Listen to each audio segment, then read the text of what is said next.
Muito bem, a partir de agora a aula está sendo gravada. Sejam todos bem-vindos. Agradeço a participação de todos vocês. Vamos só esclarecendo aqui como funciona aqui a aula virtual. Vocês podem me interromper a hora que vocês quiserem, só ativar o microfone e chamar o professor, que eu paro e faço a explicação novamente quantas vezes forem necessárias. Se caso você tiver com algum problema no microfone, eu também estou online aqui no grupo do WhatsApp, no grupo Direito Empresarial. Se alguém daqui não estiver no grupo do Direito Empresarial, por favor, avise algum colega, ou eu deixo até meu número aqui para você ser incluído nesse grupo do Direito Empresarial, no qual a gente faz a interação simultânea também. Então, se você tiver com acesso ao microfone, você pode mandar a pergunta pelo WhatsApp para mim. Eu também respondo, leio aqui, fica do meu lado aqui o WhatsApp aberto. Qualquer pergunta eu já abro e a gente responde, tá? Então, não precisa ficar preocupado caso você tiver algum problema com o microfone. Vamos lá. Deixa eu só fazer um teste aqui com vocês para ver se vocês estão vendo os slides antes da gente começar.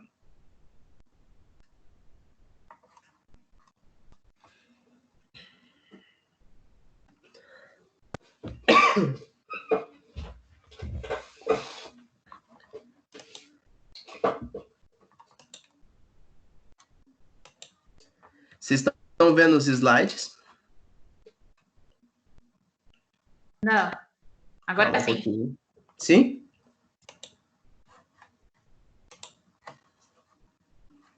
Todo mundo está vendo o slide? Sim. Sim. Beleza. Sim. Ótimo.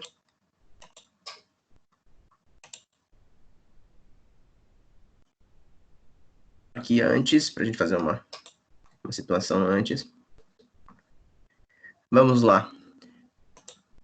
Eu tenho para vocês... Estão me vendo novamente? Sim. Vamos lá. Eu tenho, só antes de registrar a presença aqui de vocês, Matheus Godoy, Aguinaldo Ribeiro, Ana Carolina Brito, Andressa Glitz, Arlan Maneta, Beatriz Cristina, Bruna Magri, Bruno Segatti, Carolina Beraldo, Cibele, Ellen Olímpio, Fabiana, Gabriela Batista, Herbert Souza, Inaê, Jéssica Carneiro, José Adilson, Júlia Custódio, Lauro Miquelino, Lídia Alves, Lilian Silva, Malane,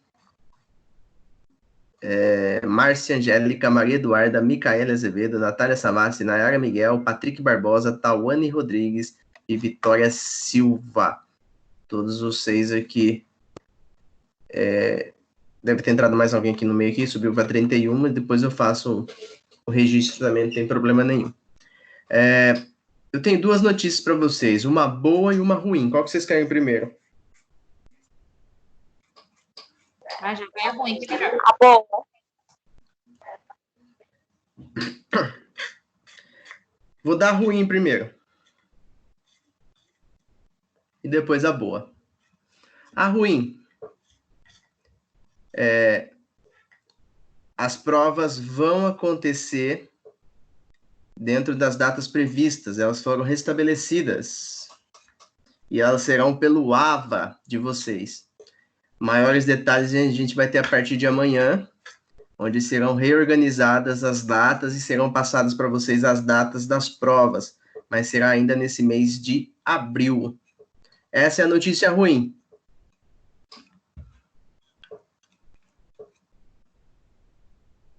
Algum comentário sobre a notícia ruim? Estou triste. Sem Não é nem comentário. ruim essa semana, né, professor? Vamos para a notícia boa agora. Minha prova é fácil pra caramba.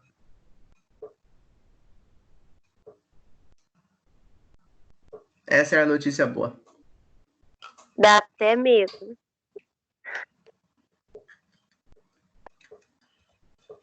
Tá, então fiquem preparados aí, ainda essa semana, acho que amanhã, até amanhã, já teremos notícias e, inclusive, o passo a passo de como será feito as provas, tá? Mas, a princípio, as provas serão feitas pelo próprio AVA, onde vocês vão acessar lá e vão fazer as respostas das perguntas lá no próprio AVA. E fiquem tranquilos que a prova é tranquila, fácil. Só precisa levar 2 coisas na hora que você for fazer a prova. Primeiro, coragem. E segundo, um band-aid, porque vocês vão chorar sangue.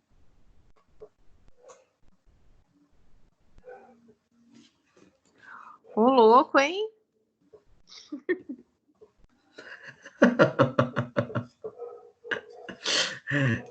Sibeli perguntando aqui no grupo quanto tempo duração da prova. Sibeli, ainda não temos essa informação e nem se a prova será ao vivo, ou se ficará disponível para vocês no AVA, para vocês responderem. Ainda não tenho essa informação. Só tenho informação de que a prova vai acontecer ainda no mês de abril, a prova referente ao primeiro bimestre.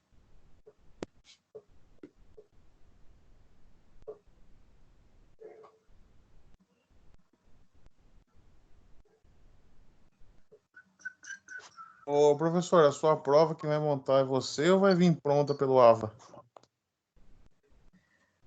A princípio é montada por mim. Essa primeira prova de primeiro bimestre é montada por mim. Mas como eu estou em casa, estou em quarentena, estou com tempo, vou fazer aquela prova legal para vocês. Não quer guerra com ninguém.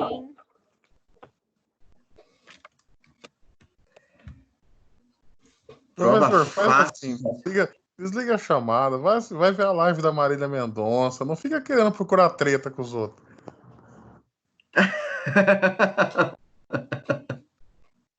Procurar treta, Arlan? Fica tranquilo, eu não tô procurando treta, não. Eu tô bem relax. É que assim, estamos em quarentena, precisa ocupar a cabeça. Então, eu vou ocupar minha cabeça fazendo prova para vocês, com aquela tranquilidade, pra fazer uma prova bem legal, assim, bem gostoso, para vocês irem bem na prova. E passar um medo de não saber responder as perguntas.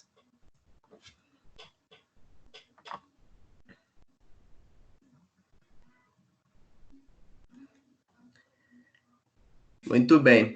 Vocês vão perguntar o que vai cair na prova? Além das nossas lágrimas? A gente tava esperando Lágrimas. uma consulta, né, mas... Isso aí, vai cair lágrimas e muito desespero. A matéria será do primeiro bimestre, tá? Que eu concluo a matéria do primeiro bimestre, inclusive, hoje. Dependendo da data que for a prova, que eu acredito que não será semana que vem, será possivelmente na próxima, semana que vem, se tudo der certo, eu faço uma revisão com vocês por aqui, porque eu sou um professor muito legal.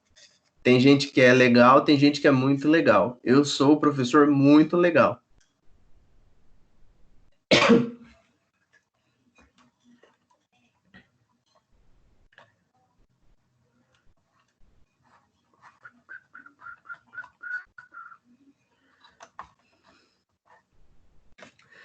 Vamos lá, então. Pessoal, o que a gente tem de notícia essa semana? O governo do estado de São Paulo prorrogou a quarentena? O que foi, Vitória? O governo do estado de São Paulo prorrogou o isolamento, a quarentena até o dia 22/4. Isso. O governo de São Paulo prorrogou a quarentena. E o assunto mais falado é o auxílio. O auxílio de R$600 que vão ser injetados na economia, R$600 por família, que não sei se vocês tiveram essa oportunidade, eu não vou receber R$600.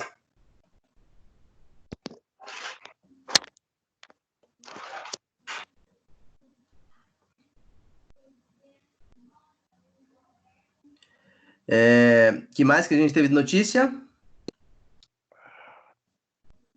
Um veredito da prorrogação do DAS. O que foi, Arlan? Desculpa. Finalmente saiu hoje no site do DAS se vai continuar prorrogando, se vai prorrogar todos os documentos federais dentro dele. A prorrogação no DAS, muito bem. Que mais? Tem um assunto que o pessoal tá falando um pouco na TV e nos sites, qual é?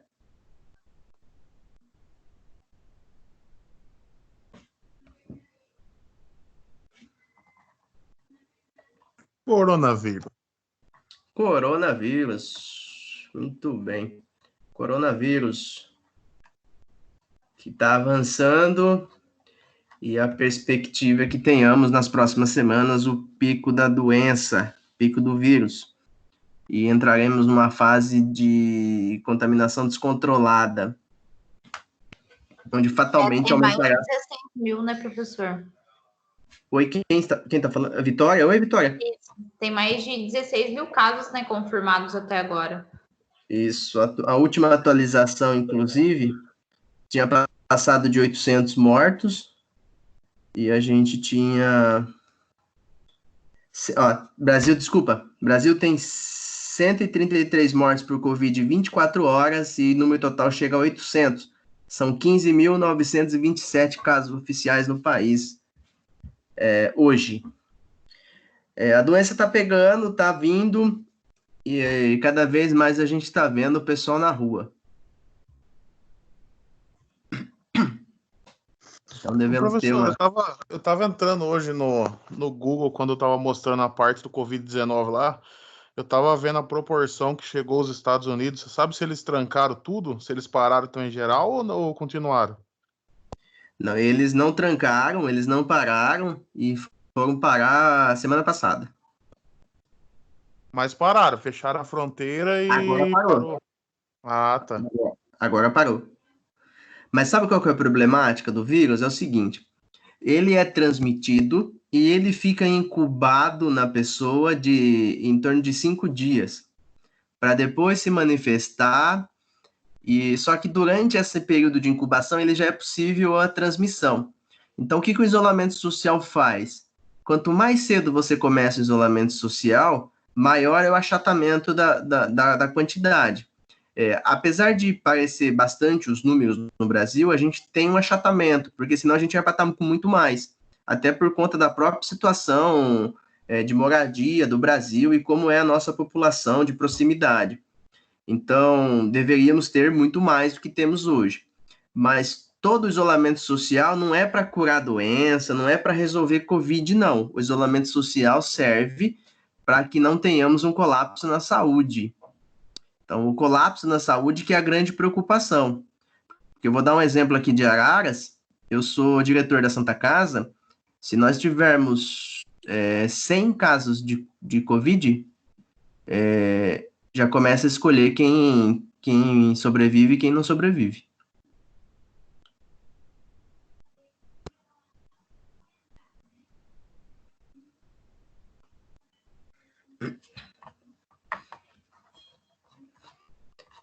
Diante da ausência de leitos que a gente tem no hospital.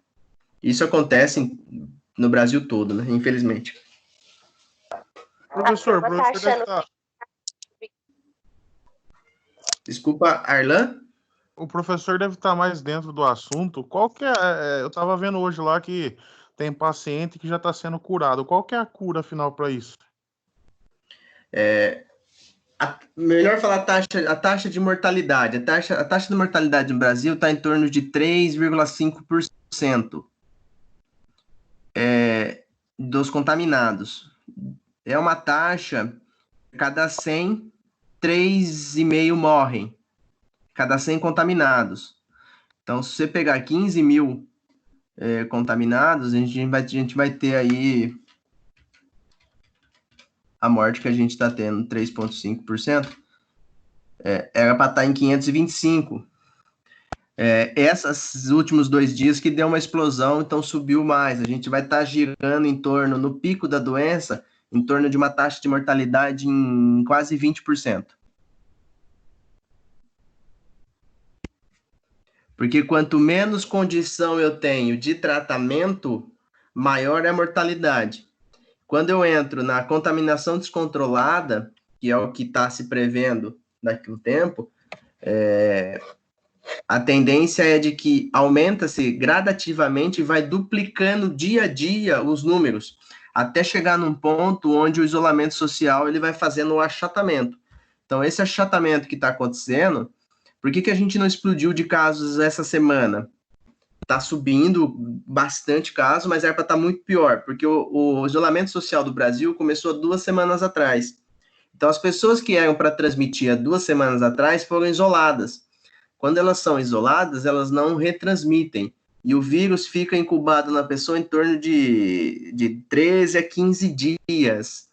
Então, se você ficar 15 dias isolado e não transmitir para ninguém, ou transmitir para sua família e serem todos assintomáticos, ou seja, sem sintoma nenhum, o vírus vai morrer em você. E aí você não transmitiu para ninguém. Por isso que é importante o isolamento.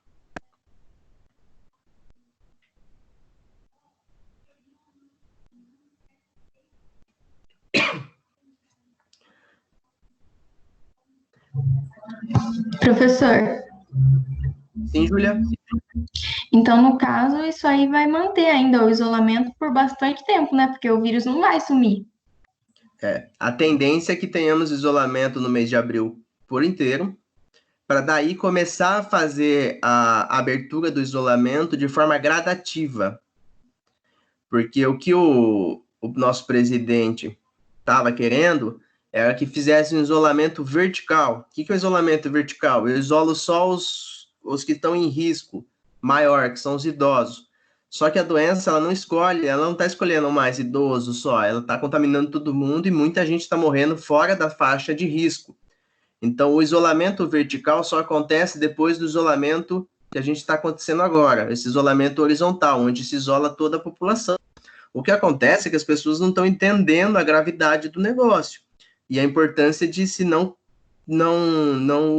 sair, ficar em casa, o importante desse isolamento.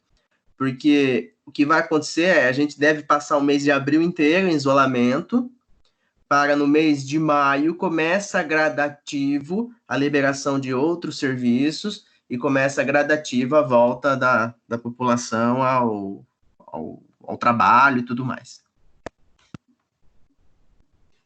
Mas, sinceramente, eu acredito que o isolamento vai até metade de maio. Que é quando Eu acho que teremos... na hora que liberar, vai pegar todo mundo do mesmo jeito. que é quando a gente pega o pico da doença, que vai ser final de abril, começo de maio.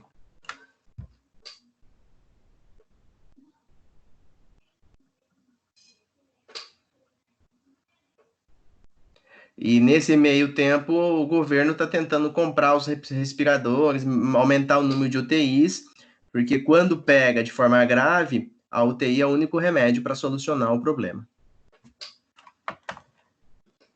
Vamos lá, então. Oi, fala, Júlia. Aquilo que estavam falando sobre o vírus ele se proliferar no frio é real? De se proliferar na onde? Frio, e no calor não tanto, por isso que não está tão extremo no Brasil. Não, o vírus ele fica incubado dentro de você, então ele fica na temperatura do teu corpo.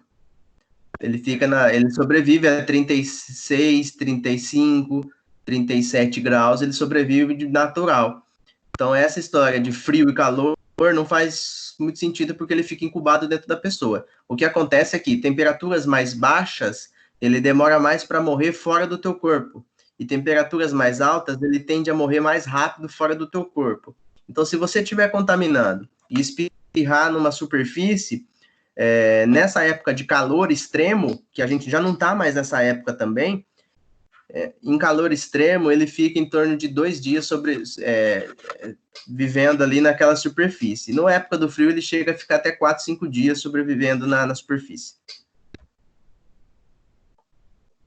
Muito obrigada. Vamos lá. Vou abrir aqui o PowerPoint. Vamos começar. Já conversamos sobre Covid. Então, fica em casa, não sai. Vamos lá. Então, eu estou aqui disponível para vocês no WhatsApp e também aqui pelo microfone, tá bom? Desculpa, como assim prova? Não entendi. Prova sem avisar antes? Como assim? Tá avisando hoje na live. Nós já estamos avisando a maioria aqui pelo grupo de contabilidade. Deixa eu só passar novamente a informação. Nós teremos prova aqui no mês de abril. A gente não tem ainda exatamente as datas definidas, mas será dentro do mês de abril, pelo AVA. Então, já estou informando vocês, e nos próximos dias vocês terão as informações concretas de datas e tudo mais das provas de vocês, tá? Possivelmente na semana do dia 20 e semana do dia 27, tá bom?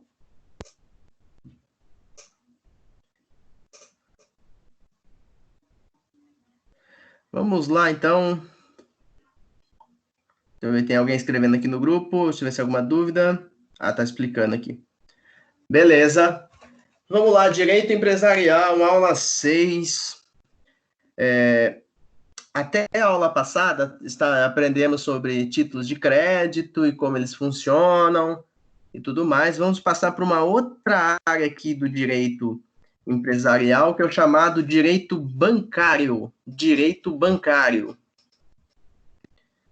O direito bancário também faz parte do direito empresarial. Temos alguém aqui no grupo que trabalha em banco?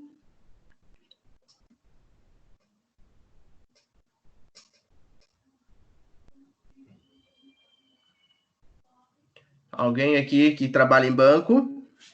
Acho que infelizmente não. Infelizmente não. Uhum. Eu trabalho.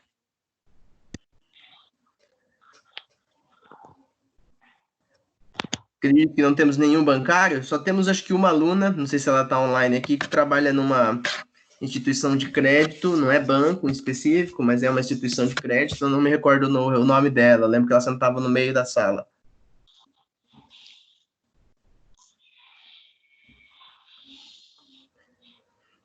Professor, eu trabalho no Itaú. Marco Ares, isso mesmo. Oi? Eu trabalho no Itaú. Você trabalhou no Itaú? Isso. Tá. Eu sou cliente do Itaú, quero matar o Itaú. Tá feio as coisas esses dias. Não estou nem um pouco feliz com o Itaú, mas é o que temos. Vamos lá. Direito bancário. Vamos conhecer um pouquinho hoje sobre como funciona esse sistema bancário no Brasil e por que ele é tão importante. Primeiro, porque quando você se torna um empresário, você vai precisar muito dos bancos. Hoje, o empresário brasileiro, de maneira geral, a sua grande maioria tem um relacionamento muito estreito com os bancos. Isso por quê? Porque hoje, para ser empresário no Brasil, é fundamental que o capital que vem aí do externo, o capital que vem para você investir na tua empresa, geralmente você não tem. Você pega do banco e vai pagando mensalmente o banco lá dos empréstimos que você faz como empresário. Então, a gente vai conhecer aqui hoje como funciona esse sistema bancário, quais são as principais regras deles e algumas dicas de banco, inclusive conhecer um pouquinho sobre todas as instituições financeiras que a gente tem no Brasil e principalmente se elas estão seguras, não estão seguras. Inclusive, a gente recebe muito fake news agora nesse período de pandemia, falando sobre, vai bloquear o dinheiro, a sua poupança não vai existir mais, vai acontecer igual aconteceu na época do Collor. Quem é um pouquinho mais antigo aí vai lembrar da época do Collor, que fez o bloqueio das poupanças e tudo mais. E a gente vai esclarecer algumas coisas do que é possível e o que não é possível nessa área bancária, tá bom? Começamos, então, com operações bancárias. Elas são divididas em dois grupos. As operações bancárias, elas são as essenciais e as acessórias. Quais são as essenciais? Depósito, conta corrente, empréstimo, desconto, abertura e concessão de crédito. Tudo que está relacionado aí a esses bancos tradicionais, essas são operações bancárias essenciais. Essenciais por quê? Porque a pessoa física, ou seja, nós, pessoas comuns, são operações que são naturais do nosso dia a dia. Então, para você não guardar o seu dinheiro no colchão, como era antigamente, você distribui teu dinheiro numa instituição bancária, ela faz a guarda desse dinheiro, ela recebe por esse dinheiro, ela utiliza o teu dinheiro, ela ganha dinheiro em cima das taxas que ela cobra de você e ganha dinheiro em cima do seu dinheiro, reinvestir no seu dinheiro. Então, nas operações bancárias, a gente vai ter essas operações que são mais naturais e comuns do nosso dia a dia. Saque, depósito, trabalhar com conta corrente, conta poupança, tudo isso são operações essenciais. E a gente vai ter também as operações acessórias, que a gente tem custódia de valores, prestação de serviços, de cofres, cobranças de títulos, que são serviços que são também oferecidos pelas instituições bancárias, mas elas são tidas como acessórias. O banco deve sempre guardar sigilo quanto aos fatos, atos, cifras e outras informações de que teve conhecimento devido ao desenvolvimento de sua atividade. Então, se você trabalha num banco, como a colega aí que trabalhava no Itaú, você não pode falar e passar para as outras pessoas informações sobre as contas dos clientes, quanto que ele tem na conta, enfim, situações como essa. Quem que falou que trabalhava no Itaú? Eu, Maria Eduarda. Maria Eduarda, você trabalhava no Itaú. Você tinha Trabalho acesso ainda. à conta? Oi? Trabalho ainda. Trabalha ainda. Você tem acesso às contas dos clientes? Sim. Sim? Uhum. Você pode falar quanto ganha cada cliente? Não. Não existe normativa dentro do banco sobre isso? Existe. A gente não pode passar nenhuma informação a não ser para o próprio cliente. Muito não pode bem. entregar nem extrato, nem fatura de cartão para terceiro, só para o próprio cliente. Exatamente. Então, essas pessoas que trabalham no banco, como a Maria Eduarda aí, que trabalha no Itaú, que tem vontade de matar o Itaú, não a Maria Eduarda, mas o Itaú, ela tem o dever de guardar sigilo. Ela, quando ela entra no banco, ela assina diversos documentos, inclusive documentos de sigilo absoluto sobre as informações que estão lá. Por quê? Porque o sistema bancário brasileiro e o sistema bancário internacional, ele tem essas regras de segurança justamente para garantir que os correntistas, que as pessoas que estão envolvidas ali nessas relações financeiras, elas tenham confiança no produto, confiança no serviço e saibam que as pessoas que ali trabalham diretamente com números e não se atenta às cifras que tem nas contas bancárias. Inclusive, eles atendem aí com o direito de guardar sigilo. Estão pedindo aqui para pôr a Micaele no grupo. Por favor, se alguém... Tem vários aqui, acho que administradores do grupo.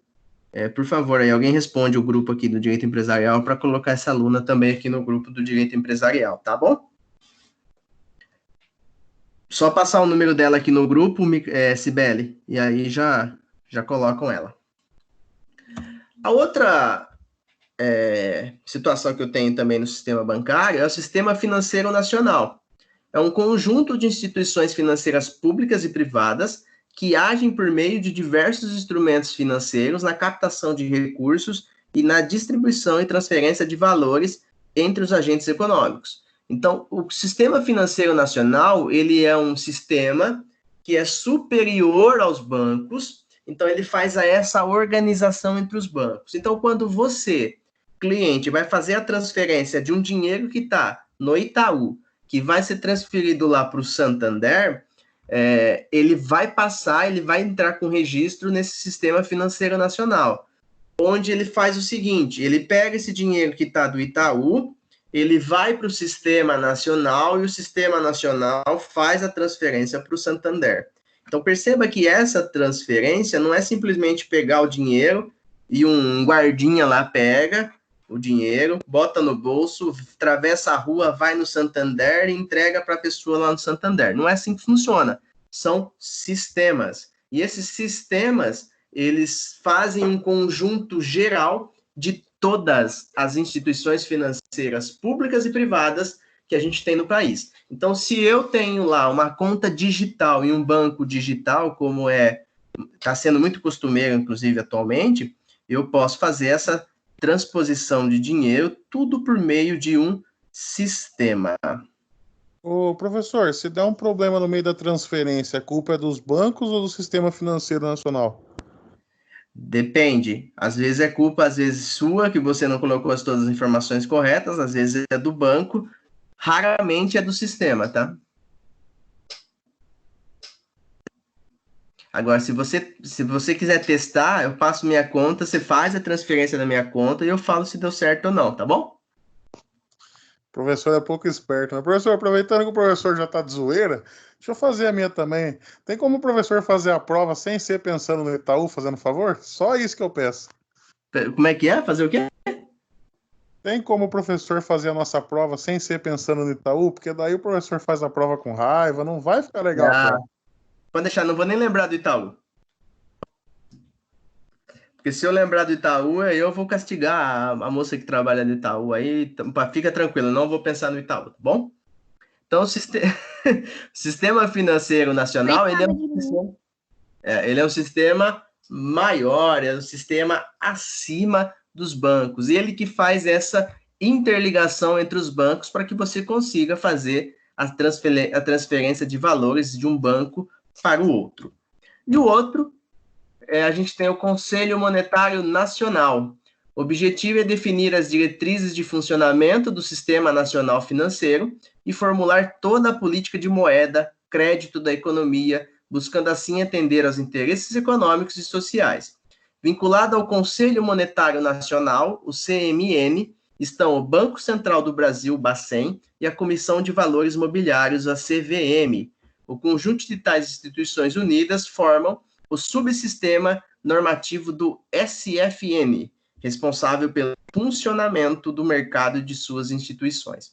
Então, o sistema bancário brasileiro, ele vai ter esse Sistema Nacional Financeiro, que ele é um sistema acima desse anterior, do Sistema Financeiro Nacional. Então, o Sistema Financeiro Nacional, que é o slide anterior, ele faz só essa interligação entre o banco, e o Sistema Nacional Financeiro, ele está acima de tudo. Ele é a união do Conselho Monetário Nacional, o Banco Central e a Comissão de Valores Mobiliários. Para que serve cada um desses órgãos?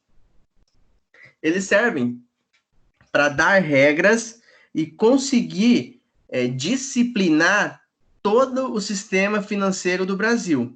Isso por quê?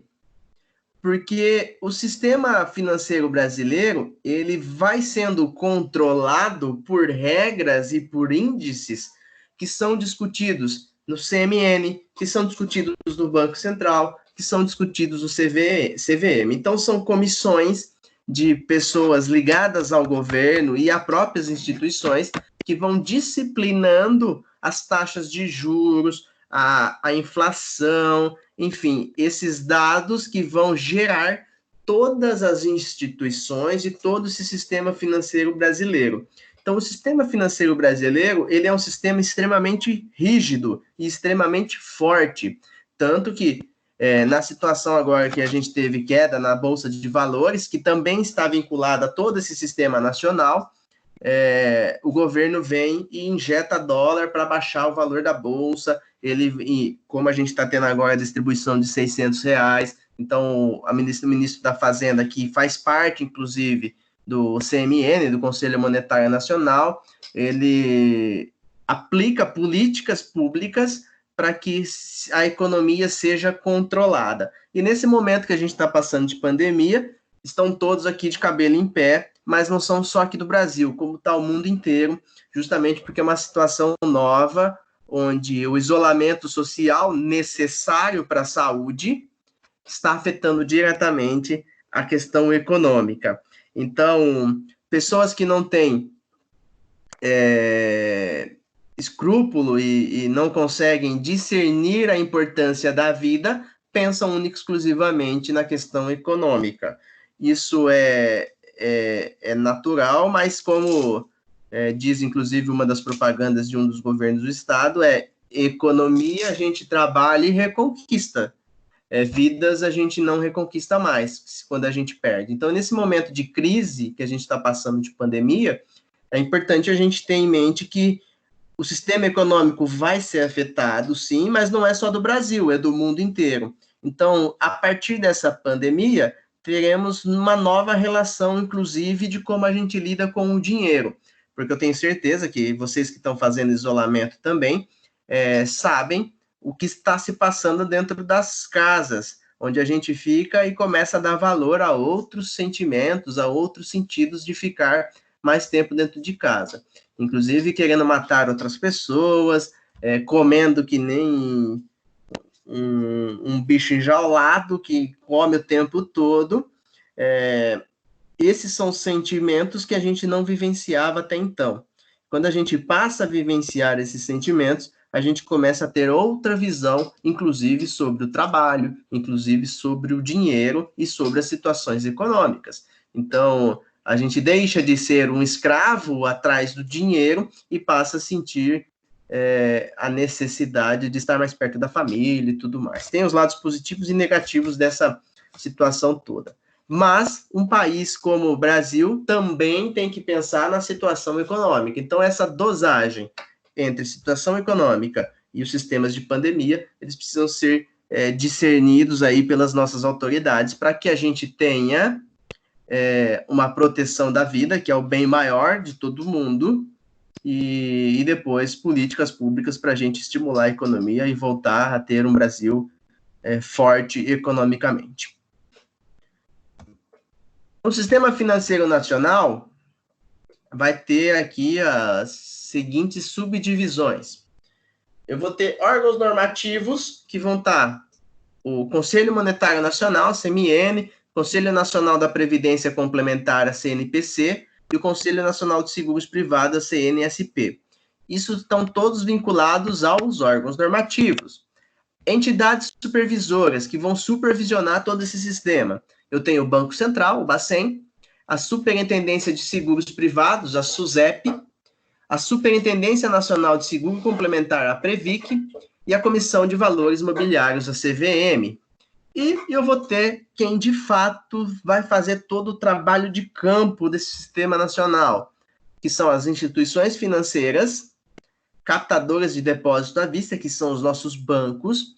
Eu vou ter resseguradores, bancos de câmbio, sociedades de capitalização, intermediários de administradores de recursos e terceiros, bolsas de mercadorias e futuros, as demais instituições financeiras, bolsa de valores, sociedades seguradoras, entidades abertas de previdência complementar, fundos de pensão, tudo isso são operadores de todo o sistema nacional. Então, eu vou ter os operadores, aqueles que vão operar o sistema, eu vou ter as pessoas que vão supervisionar, que são essas instituições aqui, e vou ter os órgãos que vão dar as normas que vão reger todo esse sistema. É assim que funciona o sistema nacional brasileiro, sistema financeiro. Então, não precisa ficar preocupado que eu não vou perguntar quadradinho por quadradinho.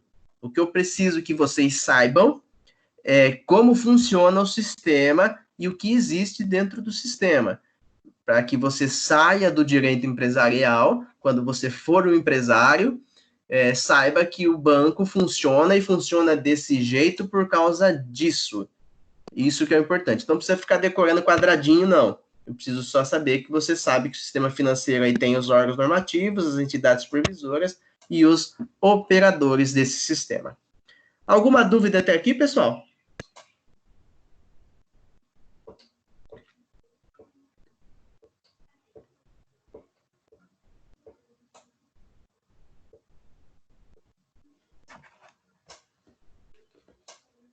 Alguém? Não, professor. Não? Tranquilo? Posso seguir, pessoal?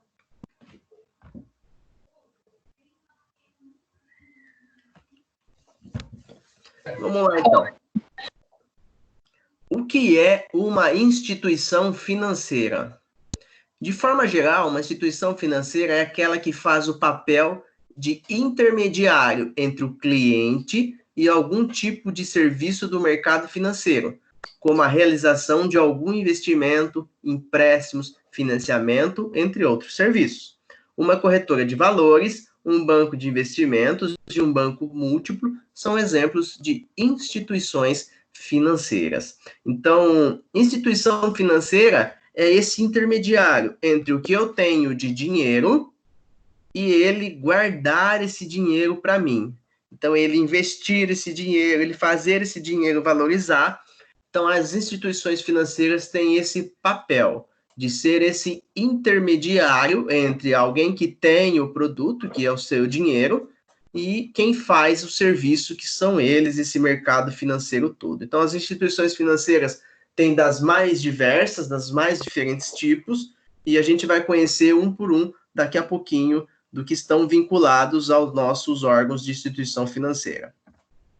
Então, são instituições associadas ao Fundo Garantidor de Crédito, a FGC, a Caixa Econômica Federal, os bancos múltiplos, os bancos comerciais, os bancos de investimentos, os bancos de desenvolvimento, as sociedades de crédito, financiamento e investimento, as sociedades de crédito imobiliário, as companhias hipotecárias e as associações de poupança e empréstimo em funcionamento no Brasil que recebam depósito à vista em conta de poupança ou depósito a prazo, realizem e aceitem letras de câmbio, captem recursos mediante a emissão e a colocação de letras imobiliárias, letras hipotecárias, letras de crédito imobiliário, letras de crédito do agronegócio, e captem recursos por meio de operação compromissada, tendo como objeto títulos de emissão de empresa ligada. Vamos lá, professor, não entendi nada que você falou. Vamos lá. FGC é o Fundo Garantidor de Crédito. O que é o Fundo Garantidor? Todas as instituições financeiras do Brasil são obrigadas a fazerem parte do Fundo Garantidor de Crédito. O que é isso? Se alguma delas quebrar, você que tem dinheiro lá terá um seguro de até R$250 mil para ser reposto o seu dinheiro por pessoa física. Então, você que é aí correntista do Banco Itaú, eu estou bravo com o Banco Itaú, vou lá, vou processar o Banco Itaú, e o Banco Itaú, por causa do meu processo, entra em falência. Decide que o banco vai fechar. Você que tem dinheiro no Itaú, vai perder? Não.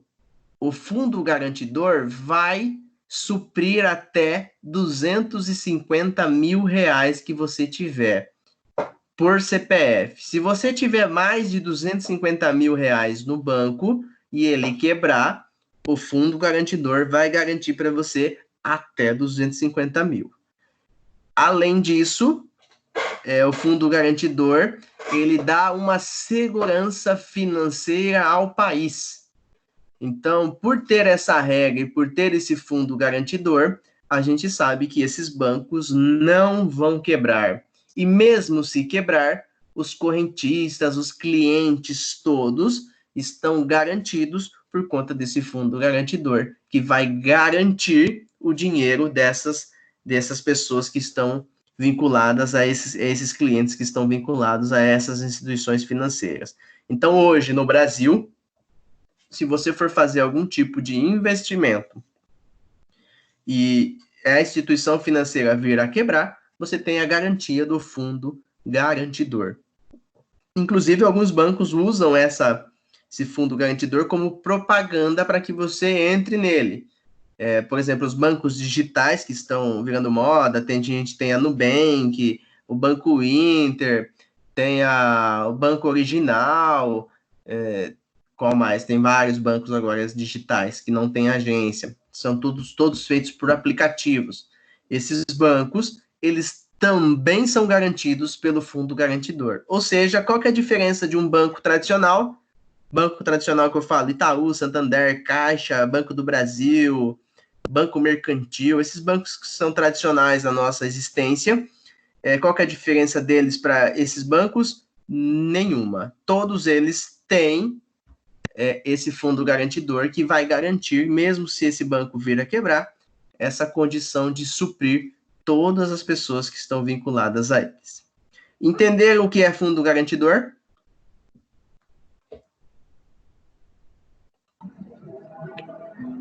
Sim. Sim? Alguma dúvida, pessoal? Posso seguir? O que é fundo garantidor? Tranquilo? Muito bem, vamos lá então.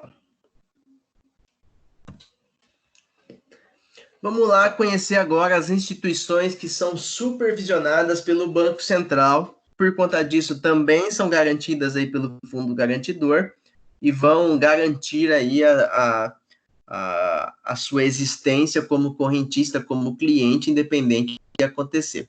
Vamos lá, vamos passar umas dicas aqui para vocês de bancos, que a menina do Itaú aí não me ouça. A Maria Eduarda, aqui do Itaú, né?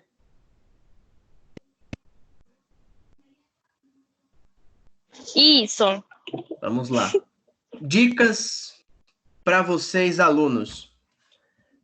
Você não precisa pagar taxa de banco para ter uma conta.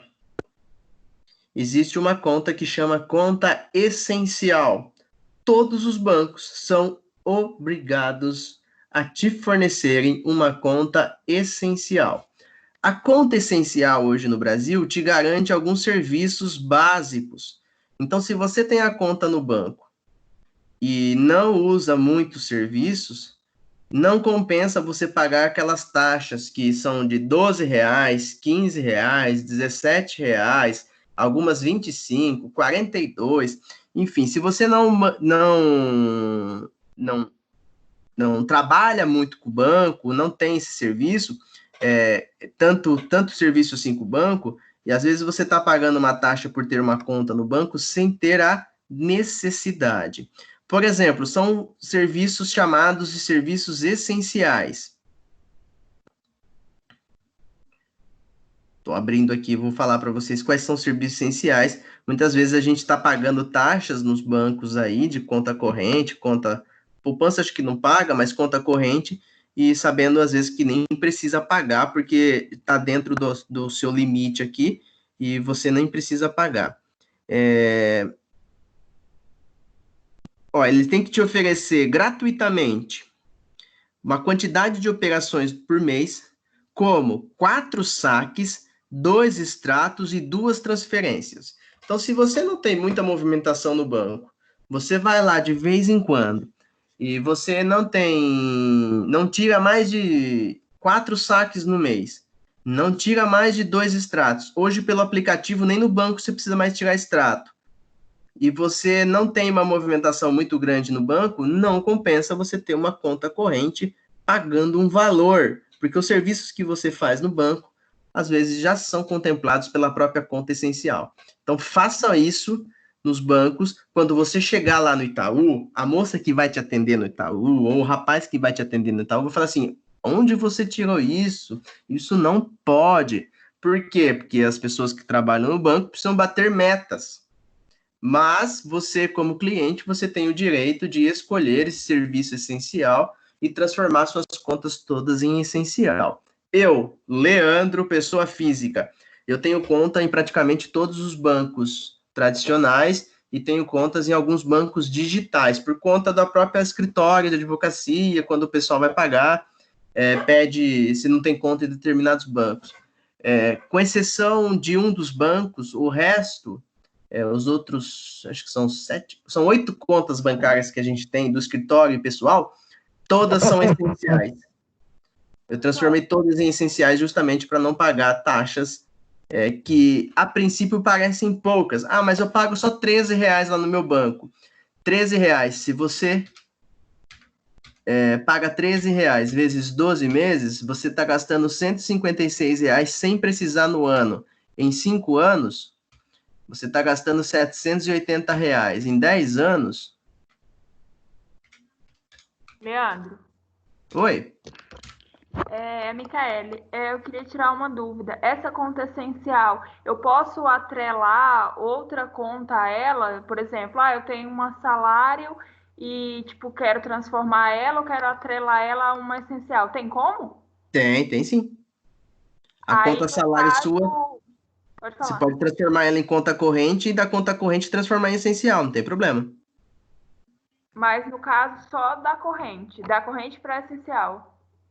Na conta salário já não tem taxa, né? Não tem taxa nenhuma conta salário. Então, quando você transformar ela, se ela já for vinculada a uma conta corrente e está descontando uma taxa, você pode transformar ela em essencial.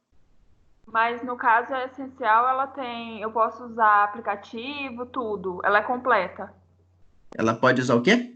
Aplicativo.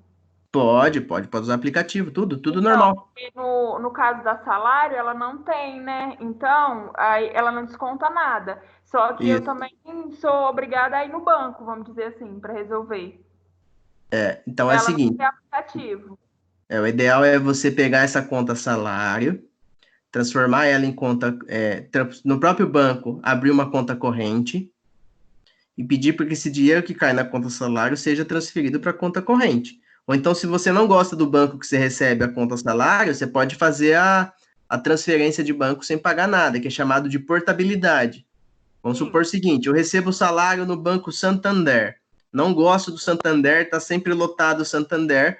Quero receber no Itaú. Faço a portabilidade de salário do Santander para o Itaú. Você faz, inclusive, pelo próprio aplicativo, ultimamente. Faz essa portabilidade. O seu salário deixa de cair no Santander e já cai direto no Itaú. Lá no Itaú, eu quero que caia na minha conta corrente. Vai cair na sua conta corrente. Mas no Itaú eu pago lá R$13,90 de taxa. Não quero pagar isso. Vou lá, transformo essa conta corrente em essencial e fico sem pagar taxa nenhuma. Ah, entendi. Obrigada. Entendeu? Professor, O guarda deve estar querendo me matar agora. Leandro, Oi. Talvez seja um pouquinho. também entra? Oi, quem tá falando? Júlia, Oi, Júlia, pode falar. cooperativa também entra nessa situação? Conta o quê? Cooperativa, Sicredi, Sicobi. Também entra. Porque eu inclusive, eu liguei hoje. É o seguinte, essas contas de bancos Sicobi, Sicredi, que são cooperativas de crédito, o valor que você paga já reverte para você. Então, depende do contrato que você tem com o banco, nessas operadoras de cooperativas de crédito, você não consegue ter conta essencial. Você vai conseguir ter conta essencial em bancos. Ah, tá, entendi. Porque eu tive um problema hoje, que eu não movimento minha conta lá mais, e aí eu liguei para tirar a tarifa que eu pago e eles falaram que não tem como. Daí eu pedi para cancelar a conta. Ah, tá. Isso está vinculado aos bancos e não cooperativas de crédito, tá? Porque cooperativa de crédito, o que acontece é que o dinheiro que você paga por mês, eles revertem lá num serviço e entre aspas, uma poupança forçada. Na verdade, eles distribuem lucro, né, no começo do ano. Eles fazem a distribuição de Aí, lucro. por exemplo, eu pago R$5, eu acho, a mínima tarifa que eu pago lá. Daí, no começo do ano, eles distribuem, dá R$6 para cada um. Sim. Então, se eu somar 5 vezes 12, para me receber R$6. Então, a cooperativa de crédito é diferente de banco, tá? Apesar deles venderem a mesma imagem e tudo mais, são diferentes, tá? Porque cooperativa de crédito não visa lucro, ele visa divisão dos lucros, ao contrário dos bancos, que visam lucro. Inclusive, no Brasil, os bancos é o país que mais gera lucro para os próprios bancos.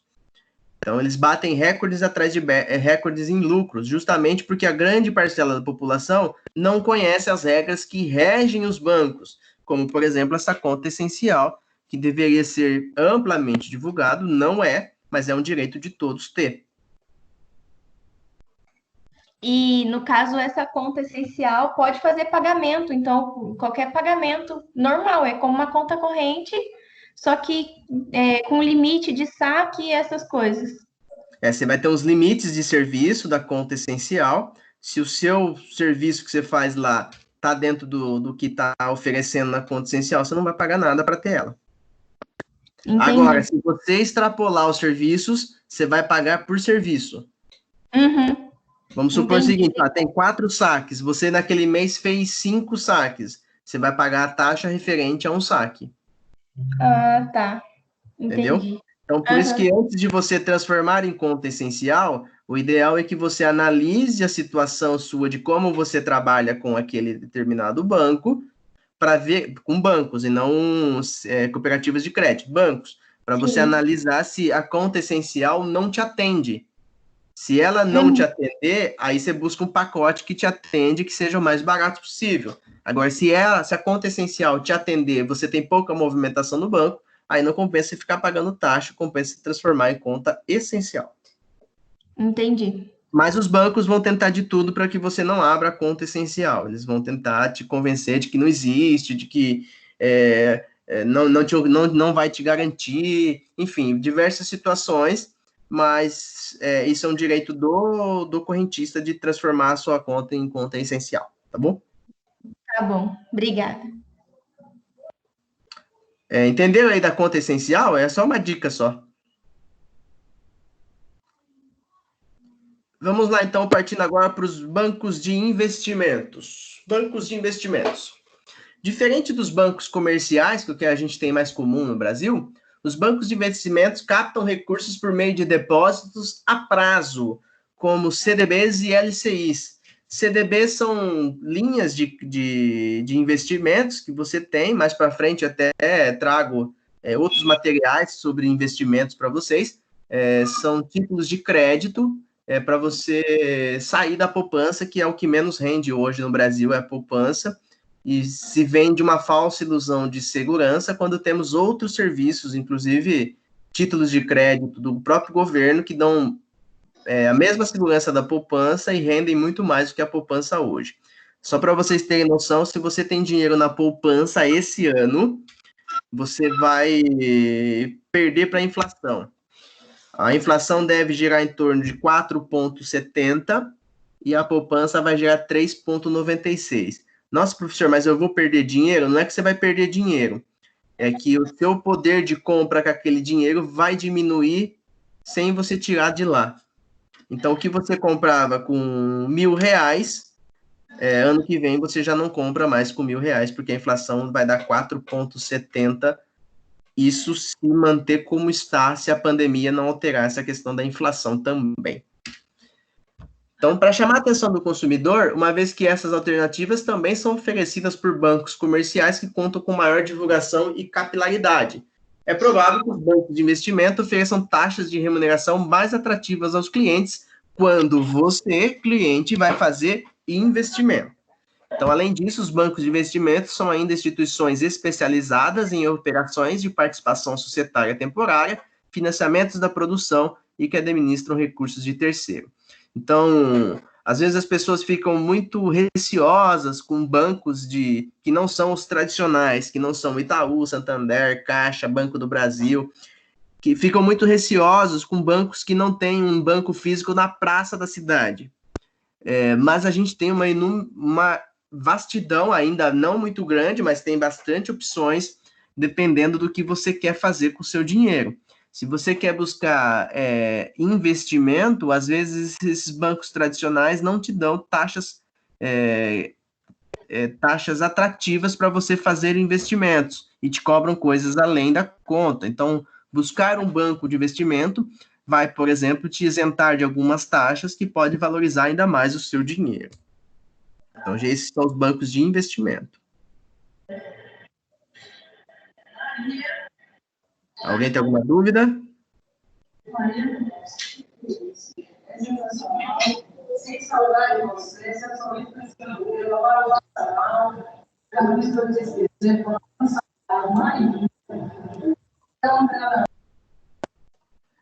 Vamos para o próximo.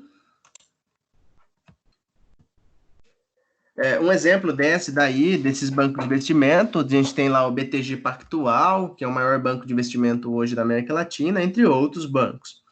E ao levantar os recursos, por meio dos depósitos que os clientes fazem, essas instituições direcionam os valores para empréstimos e financiamentos de empresas, ou ainda subscrições de ações e debêntures. Debêntures, para quem não conhece, é um título de crédito representativo de um empréstimo que uma companhia realiza junto a terceiros e que assegura a seus detentores direito contra a emissora, estabelecidos na escritura da emissão. Debêntures são empréstimos de terceiros que fazem para empresas, e não é o próprio banco que faz. Então, esses bancos de investimento, ele pega o dinheiro que você está investindo, ele investe o seu dinheiro e usa parte do dinheiro para destinar outros valores para captar mais cliente e tudo mais. E quando você vai resgatar, aí ele te paga o valor do teu investimento. O que a gente tem que ter em mente é que o dinheiro no Brasil, ele é, na sua grande maioria em circulação, dinheiro virtual. O que é isso? São só números em sistemas. Então, hoje, você olha a tua conta bancária. Tem lá, eu tenho certeza que vocês estão olhando a conta bancária de vocês e tem lá 20 mil reais na conta bancária de vocês. Esses 20 mil reais é dinheiro vivo que está lá no banco? O que vocês acham?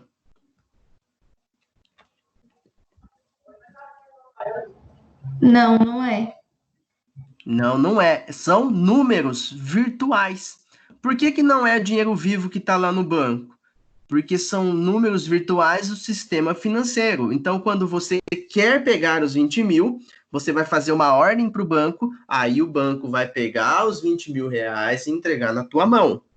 Então, se todo mundo fizer isso, o banco vai ficar sem notas, porque o que a gente tem, em 90% aí do que gira no Brasil, são números virtuais de sistemas.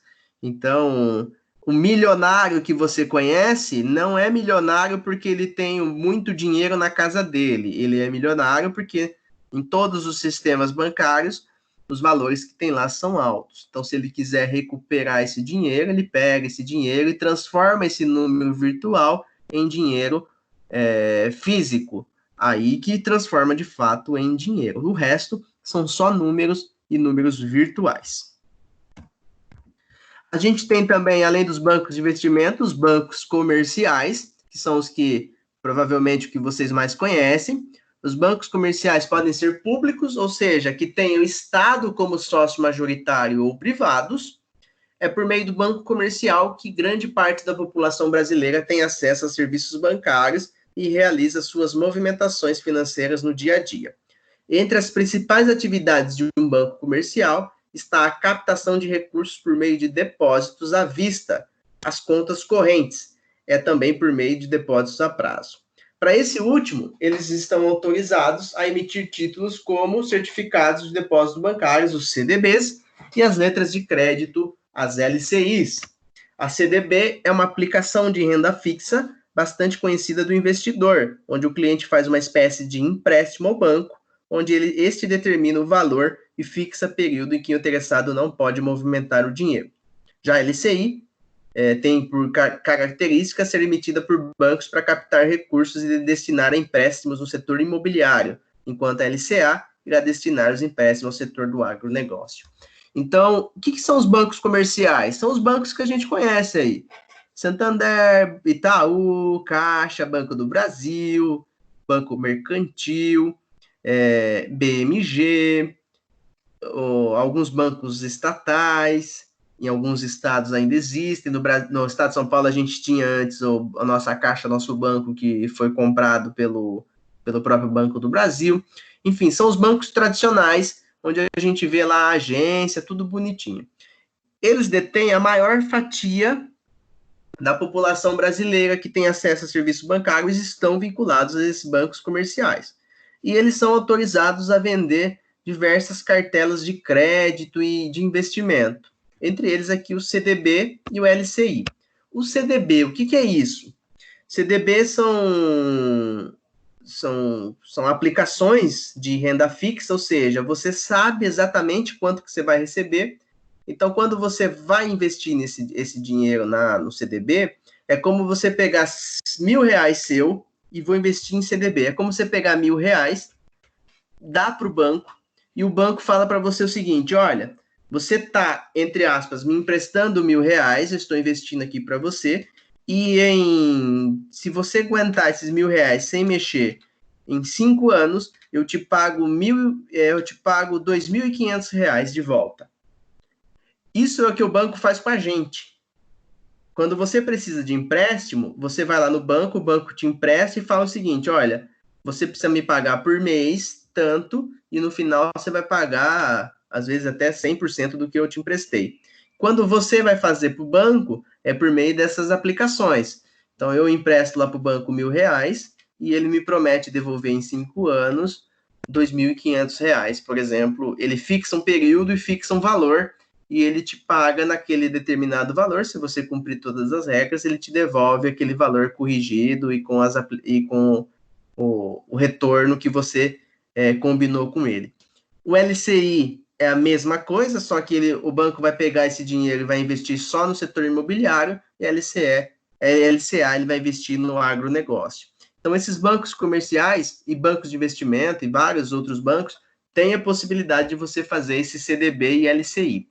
CDB hoje ele rende muito mais do que a própria poupança, e tem diversos tipos de CDB, diversas aplicações nesse sentido. Se você gosta dessa área aqui de investimentos e tudo mais, tem diversos canais aí no YouTube que ensinam, explicam com clareza aí essas formas de investimento e esses títulos de crédito. Então, quando eu trato de bancos comerciais, eles têm essa condição de fazer esses investimentos, além de todos os serviços bancários que a gente conhece: saque, depósito, cheque, emissão de boleto, emissão de pagamento, pagamento de títulos, enfim, diversos serviços que o serviço bancário oferece estão relacionados a esses bancos comerciais, mas não são só eles que fazem. A gente tem muito mais bancos que também fazem esse tipo de serviço.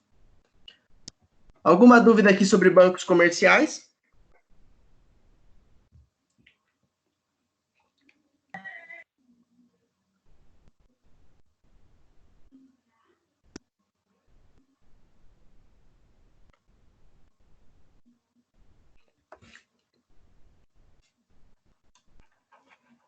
Alguma dúvida, pessoal? Posso seguir?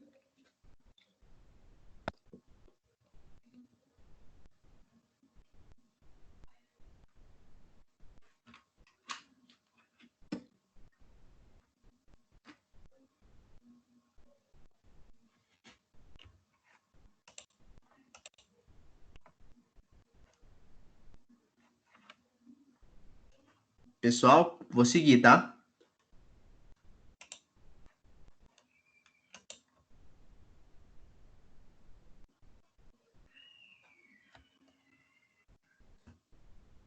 Próximo banco, Banco de Desenvolvimento. Banco de Desenvolvimento.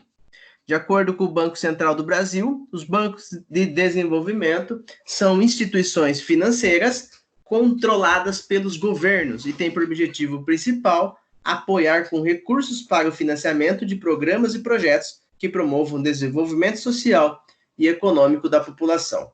Em outras palavras, são bancos que apoiam projetos que promovam a geração de empregos e a redução de desigualdade.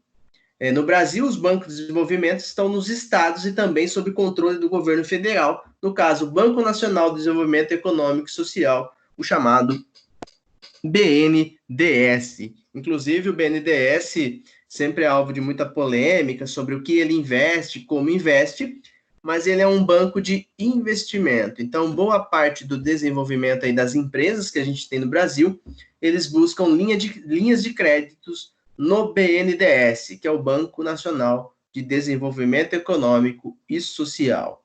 Ele tende a ter, ou deveria ter, linhas de créditos mais interessantes para que os empresários pudessem desenvolver os seus produtos e suas empresas.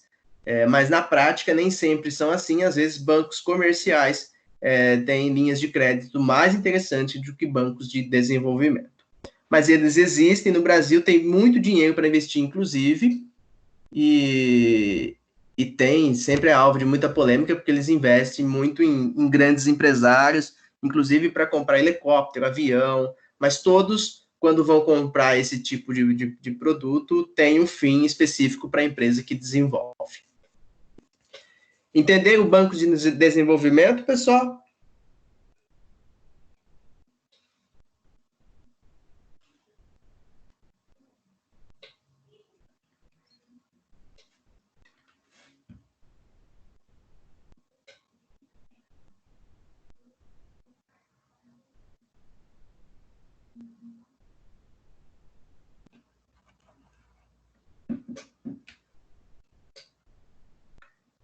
Pessoal, vocês estão me ouvindo?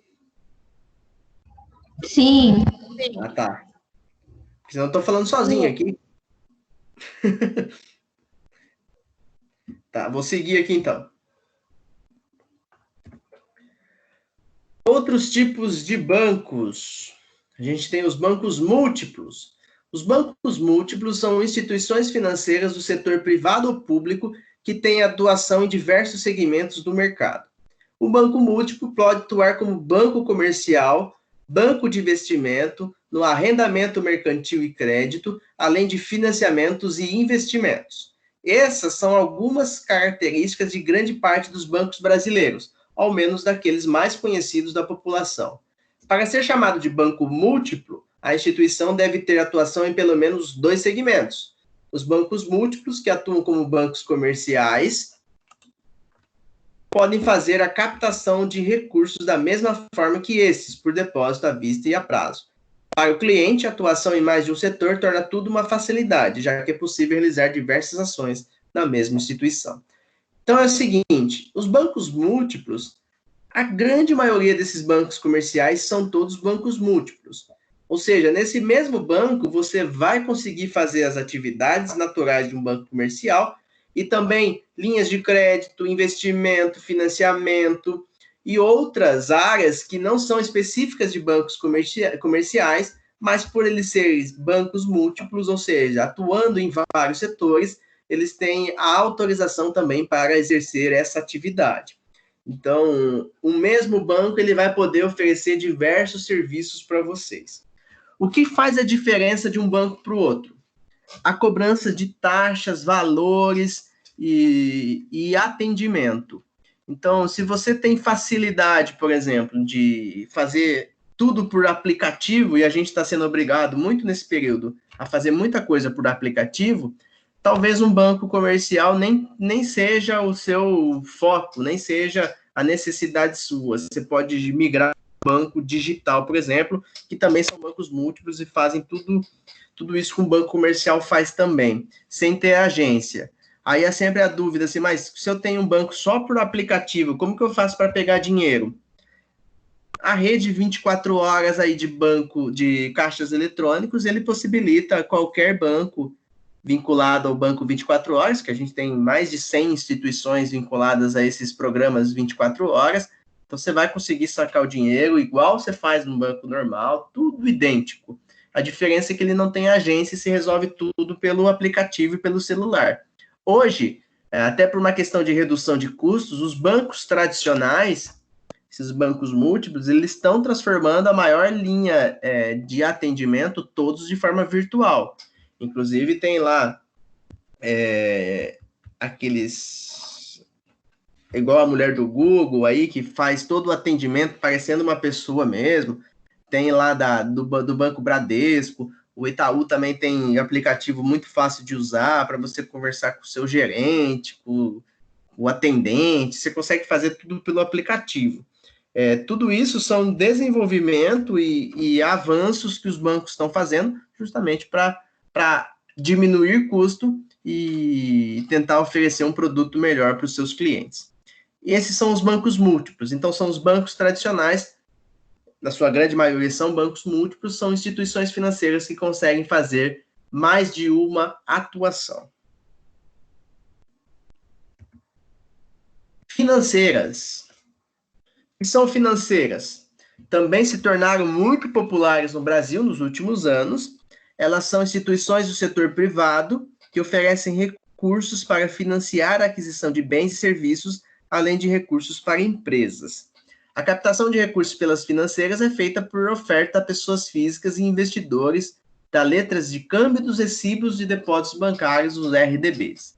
Essas duas alternativas, assim como outras alternativas tradicionais de renda fixa, contam com a garantia do fundo garantidor de crédito, que assegura até R$250 mil. Então, as financeiras, o que são? São bancos também. Então, lá, Crefisa, BMG, BV Financeira, deixa eu lembrar mais alguns aqui, Poupacred, temos, deixa eu lembrar mais, Como que chama o que você trabalha? A aluna aqui, como ela chama aqui? A Ribeiro aqui, Ribeiro? É Maria Eduarda. Maria O do Eduarda. meu é BMG. BMG. O do Itaú. É. A Maria Eduarda, BMG. E a Mar Soares?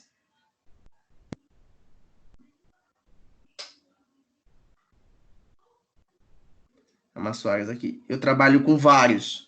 Então, possivelmente lá onde ela trabalha tem vários bancos. Então, ela pega possivelmente a melhor taxa para oferecer para o cliente, ou às vezes nem sempre a melhor taxa, né, Mar Soares? A que dá a melhor comissão para o cliente que vai fazer o contrato, não é isso? Isso, ela te vende falando que ela está buscando a melhor taxa, mas na verdade, às vezes, ela está buscando só a melhor comissão. A Mar Soares está respondendo aqui pelo aplicativo. Senão, não ganho. Sim. Se você tiver uma boa lab e pegar alguém que não conhece muito, você vai conseguir ter altos ganhos, porque eu sei que você vai conseguir vender o teu crédito. E a Maria Eduarda, que trabalha aqui com o Itaú, faz linha de crédito com a BMG. BMG, né? Isso. BMG. E também é um dos bancos de financeiras para fazer empréstimo pessoal para as pessoas. Então, são áreas extremamente lucrativas, porque as taxas de juros no Brasil são muito altas. Então, se você precisar de dinheiro, você vai penar, porque você vai pagar muito mais do que você emprestou, porque as taxas no Brasil possibilitam isso. Eu recebo muitas vezes no escritório pessoas querendo discutir contratos de financiamento, por exemplo, por conta de ter feito em financeiras. Às vezes você vai lá comprar um carro e aí te oferecem lá uma financeira para você fazer o financiamento do carro. Aí você começa a perceber que o valor é muito alto. E muita gente vem perguntar lá se pode entrar com processo por juros abusivos e tudo mais. Como que funciona na justiça? A justiça leva em conta das financeiras o valor de mercado. Então, a média de mercado. Então, ele pega a média que o mercado utiliza. Se tiver dentro da média, beleza, o banco está amparado de que a taxa é compatível com o mercado. Se tiver fora da média, pode vir a configurar juros abusivos. Só que o que os bancos fazem? Muito espertos, lógico. Bancos maiores, eles compram várias financeiras e fazem parceria com as financeiras. Então, ele faz o seguinte, ele pega uma financeira qualquer e joga a taxa de juros dessa financeira bem alto. E joga o dele baixo. Quanto mais alto ele joga, como é por média, então o que vai fazer a média? Vai pegar o mais alto com o mais baixo, dividir por 2 e vai chegar no valor. Então, 90% dos casos que se discute aí taxa de juros abusiva, o próprio banco comprou uma outra financeira, subiu lá em cima o valor da taxa de juros, ele tem um banco que tem uma taxa de juros menor, fazendo a divisão, ele está sempre dentro da taxa de mercado, que já é alta. Costuma girar aí empréstimo pessoal, acho que em torno de 3% ao mês, alguns 4%, outros 5%. Para financiamento de veículos, chega até 7%, 8% de taxa de juros e tudo mais mensal. São extremamente altas. E se você cair aí em cheque especial ou cair em linhas de crédito de valores de cartão de crédito, o cartão de crédito chega até 150%, 160% no ano, que dá mais de 16% ao mês, às vezes 10% ao mês, 12% ao mês, só de taxa de juros.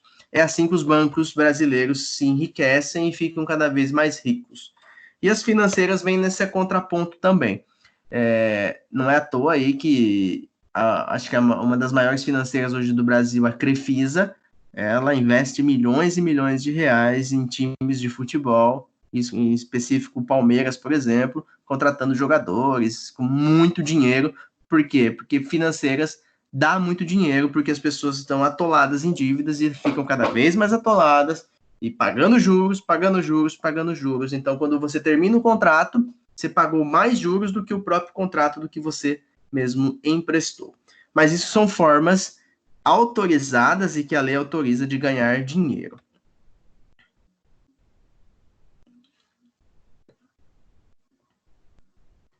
Vamos lá, tem gente digitando aqui no grupo do Direito Empresarial. Vamos ver se alguma pergunta. Entenderam aqui financeiras? Exatamente.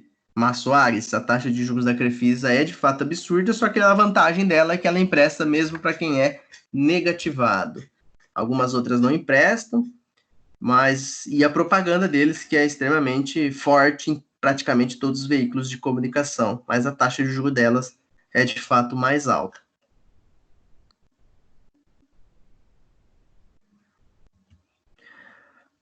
Posso seguir aqui? Financeiras, ok? Todo mundo entendeu? Como elas trabalham?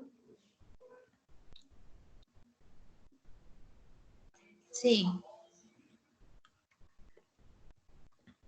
Beleza, vamos lá.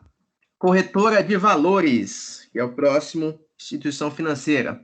Corretora de valores também está se tornando mais conhecida ao público investidor e pode atender tanto aquele cliente com perfil mais conservador quanto o cliente mais afeito a tomar riscos para obter mais lucratividade nos investimentos. As corretoras de valores permitem a pessoa física compra e venda de títulos de tesouro direto, um dos investimentos mais seguros do mercado, ou ainda compra e venda de ações nas bolsas de valores. Mas estas são apenas algumas das funções que essas instituições financeiras podem cumprir. Administrar carteiras de investimento, além de fundos de investimento e realizar operações no mercado de câmbio, também estão entre as possíveis funções das corretoras.